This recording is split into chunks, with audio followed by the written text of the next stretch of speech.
Hey folks, Dr. D here. Today we're going to be aligning the steering wheel in my 97 Jeep Cherokee. If you notice, it's a little bit off center. Now 12 o'clock on this is not the greatest, it's an old car and it's a Jeep, so the steering's not a BMW. I do want to fix this, so I'm going to hop under the front and I'm going to show you how to fix it. So let me get under there and we'll be back. Hey folks, and we're underneath the car, so let me walk you through how this process works here. So if we look up in here, you can see right here is our steering shaft. That's going to go back to the steering wheel, connection to the steering gearbox, which is this thing right here. Steering gearbox does what it does, and it's going to translate the rotation from the steering shaft into these gears down here to the pivot arm, which is here. Steering shaft, pivot arm connecting up to here. That's just the mechanics of how it's all connected, but it's also going to be how we know which direction we're moving. So here's how this bit works. I'm going to loosen these up here. As I loosen this up, this piece here will be able to swivel either forwards or backwards. There are threads on each side of this link.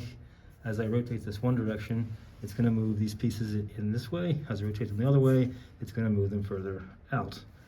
Now, since the wheels are on the ground, they will not move, but that will cause the pivot arm to be pushed in one direction or the other, which will be then translated to the steering shaft through the gearbox. So what I'm going to be looking is, as I'm spinning this thing one way or the other, I'm going to be looking at this here, and I'm going to watch it move. It's going to move relatively slowly, and given the way my steering wheel was a little bit off center, it was a little bit off kilter to the right, I want to watch as this rotates just a smidge clockwise. So as this goes clockwise, I'll know that I will likely be more towards true center, and then I will retighten these up. So let's just get to it.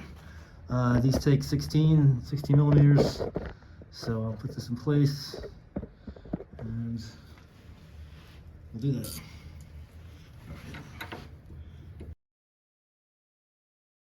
Okay, so this is loose enough to rotate on its own. So now let's go look at that. I move the camera again so you can see what I'm doing. All right, so I'm going to be rotating this one way or the other, this way or that way, and I want to be looking at this. So I'm going to rotate it. I want it to go clockwise. So if I rotate it this way, what happens? It's going counterclockwise. So we want it to go this way, a little more, right? Maybe like that.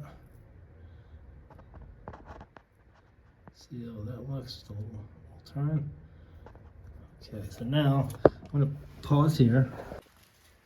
Okay, and we're back. So now we're back in the car. That looks a little bit better. Actually, that looks pretty good because there's a lot of jiggle there. So I think I'm gonna call it quits for now. And if I need to go back and readjust to fine tune, I can always do that. So I'm gonna go back into the car, tighten up this bolt, make sure that the thing doesn't move, and we'll call it a day. All right, and we're back on the car. This is a little bit awkward given how these things placed up, but we will have to make do. So we want to make sure that it doesn't slip while we're doing this. A little bit tricky, but not too bad.